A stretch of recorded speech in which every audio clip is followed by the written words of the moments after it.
Okay, now that the election is over and Biden will be our president-elect, I believe we are witnessing the collapse of the Republican Party as we once knew it. And don't take my word for it, here is Don Jr. riling up a crowd, essentially announcing that the Republicans who don't stand up against democracy and challenge this election, well, he claims that they are no longer members of the Republican Party. I think the Democrats are used to this from a Republican Party that hasn't had a backbone. You're not going to see that this time around. That party is gone, and anyone that doesn't fight like that should go with it.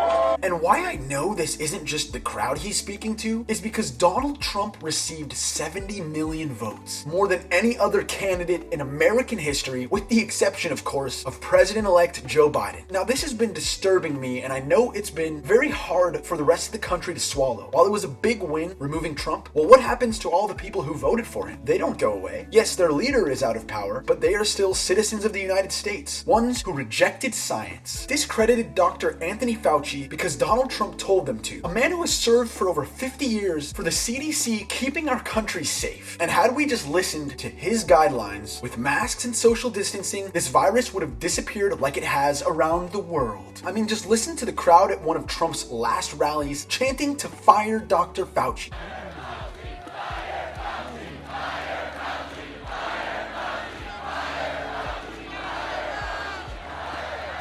Don't tell anybody, but let me wait till a little bit after the election.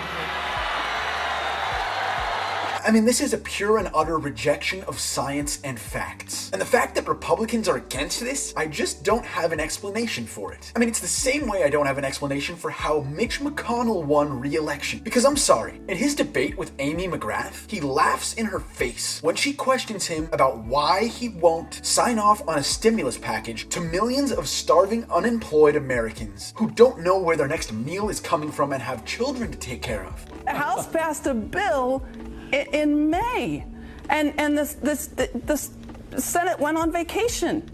I mean, you just don't do that. You negotiate. Senator, it is a national crisis. Yeah. You knew that the... He laughs. He mocks it. But not only that, the people that voted for him, it's not like they're wealthy and don't need stimulus packages. A lot of them are broke. And so why are they still supporting him? It's the same thing that drives me crazy about the majority of Trump supporters. They talk about taxes, but a majority of Americans are in the lower to middle tax bracket, mostly lower. So Trump's tax cuts for the big corporations and the wealthy are completely irrelevant to the larger percentage of his coalition. So it can't just be about taxes. It has to be about race. And I could call them all racists, which I believe they are. There are also blacks and Latinos that voted for Trump as well. Even after his refusal to condemn white supremacy, his unwavering bond to law enforcement after they brutalize, beat up, and kill Americans just because of the color of their skin, and a guy who puts immigrants in cages and ran his entire campaign in 2016 on building a wall to keep Mexicans out. So it can't just be about race. And just a final point that really baffles me about the 70 million people that still support Trump and Trumpism is the fact that him and the Republicans have produced zero evidence of election fraud, voter fraud, or any shreds of an illegitimate election. This isn't like when Mitt Romney lost, or John McCain, or even George H.W. Bush Sr. Because look, I'll show you what happens when a real Republican loses an election.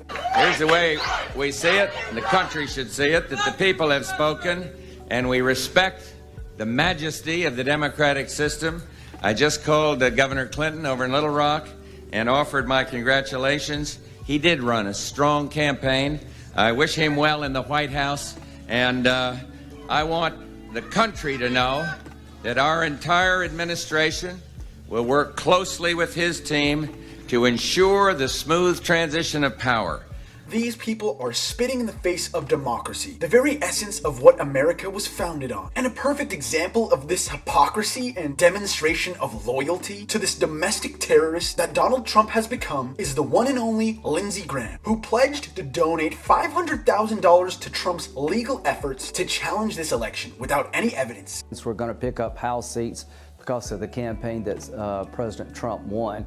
I'm going to donate $500,000 tonight to President Trump's defense legal fund. Mind you, this is a sitting senator who is doing everything in his power, along with many members of the GOP and Donald Trump, to undermine American democracy, to attack the media and every news outlet, and create distrust about the press, journalists, or pretty much any entity that tells the truth, that stands up for racial equality and American values. So yes, I am very grateful we dodged what was to be the destruction of America. The Donald Trump reign is over. But Trumpism, well, there's still 70 million of them out there, and I'm just not sure if they are capable of snapping out of the spell that they've been put under by Fox News and Donald Trump, or if it's just the dark truth that they aren't brainwashed and this is just how they feel. I want these people to realize what they've been supporting is wrong. Will it happen? I don't know. Guys, I know this is a crazy political time, which is why I will be covering everything from all angles and keeping you in the loop, so make sure you subscribe for daily videos, and I will continue to uncover the truth.